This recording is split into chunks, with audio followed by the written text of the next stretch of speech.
IMF Pakistan के बिजली कीमतुनि में घटिताईअ वारे मंसूबे ते गौर करण की खातरी कराए छॾी। वज़ीर आज़म शहबाज शरीफ की काबीना खे आगाही। इजलास के खिताब कंदे शहबाज शरीफ चयो त IMF सरबराह सां पावर सेक्टर बाबति ॻाल्हि ॿोल थी आहे।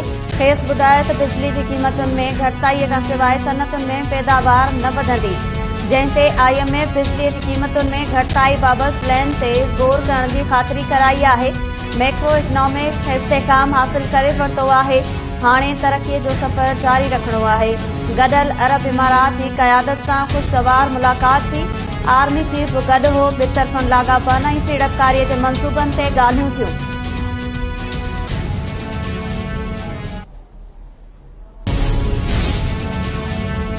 वज़ीर आज़म शहबाज शरीफ ऐं IMF जे MD जी दुबई में मुलाक़ात। क्रिस्टियानो जॉर्जिया जी प्रोग्राम के बेहतर अंदाज में लागू करण ते पाकिस्तान जी वाखाण। मुलाक़ात दौरान IMF प्रोग्राम ऐं हुकूमती सुधारण ज़रिए हासिल थियल मुआशी इस्तेहकाम ते ॻाल्हियूं कयूं वयूं। शहबाज शरीफ IMF प्रोग्राम तहत हासिल कयल कामयाबियुनि खां IMF जे MD खे आगाह कयो।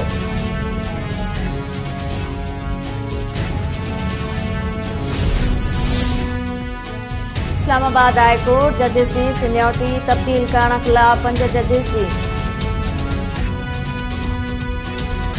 चीफ जस्टिस आमिर फारूक लिखत में फ़ैसिलो जारी करे छॾियो। रजिस्ट्रार खे फ़ैसिले जी कॉपी लाॻापियल जजिस खे मोकिलण जो हुकुम। लाहौर हाई कोर्ट मां बदली थियल जज जस्टिस सरफराज़ जोगर इस्लामाबाद हाई कोर्ट जो सीनियर पियोनी जज बरक़रार। फ़ैसिले में चयो वियो आहे त जज जी मुक़ररी ऐं बदली में फ़र्क़ु आहे। सूबाई हाई कोर्ट मां बदली थींदड़ जजिस खे ॿीहर हल्फ करण जी ज़रूरत नाहे। भारत में जजिस जी बदली आम ॻाल्हि आहे। भारत वांगुरु पाकिस्तान में जजिस जी ट्रांसफर पॉलिसी नाहे, पर सदर कानून मूजिबि जजिस जी बदली करे सघे थो।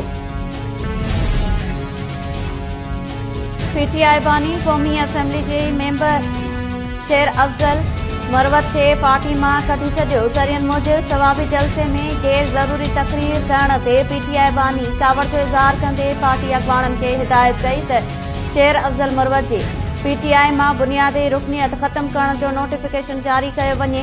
ज़रियनि मूजिबि PTI जी बुनियादी रुकनियत ख़त्म थियण बैदि शेर अफज़ल मरवत खां MNA तौरु इस्तीफ़ा घुरी वेंदी। इन खां अॻु शेर अफज़ल मरवत खे शोकास नोटिस जारी कयो वियो हो।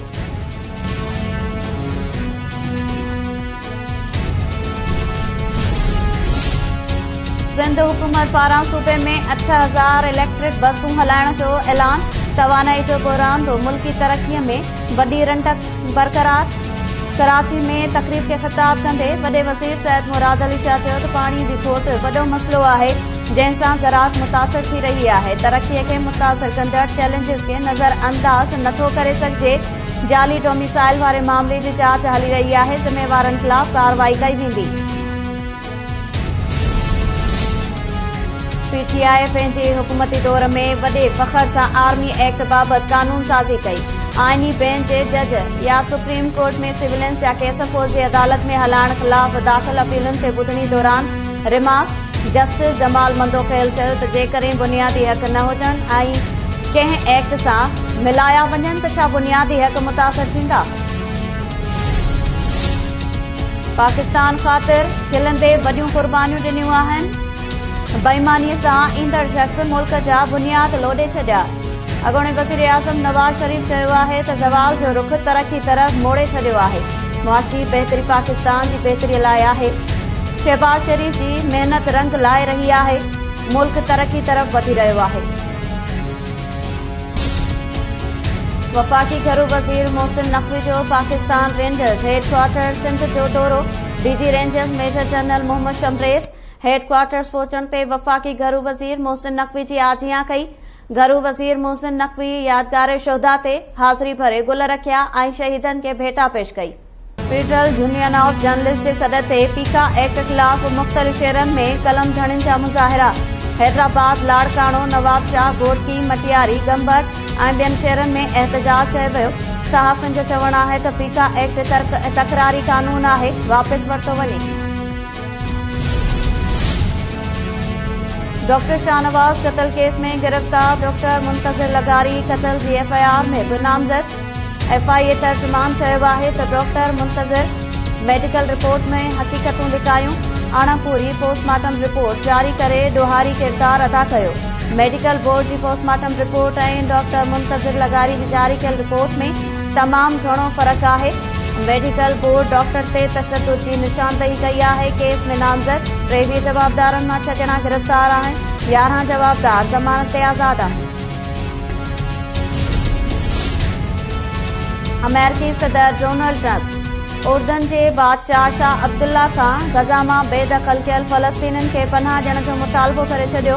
उर्दन के शाह अब्दुल्ला की अमेरिकी सदर डोनाल्ड ट्रंप से व्हाइट हाउस में मुलाकात।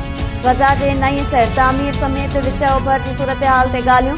ट्रंप चयो त हू गज़ा में इसराइली हमलन के मुतासिर शहरन के उर्दन ऐं मिस्र में आबाद कयो वेंदो।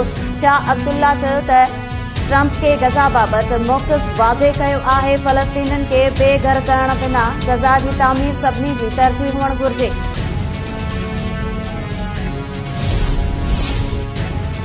टे मुल्की सीरीज़ की फाइनल में न्यूज़ीलैंड से केर खेडंदो, फैसलो अॼु थी वेंदो। ॾखण अफ्रीका की अहम मैच में पाकिस्तान खिलाफ बैटिंग जारी।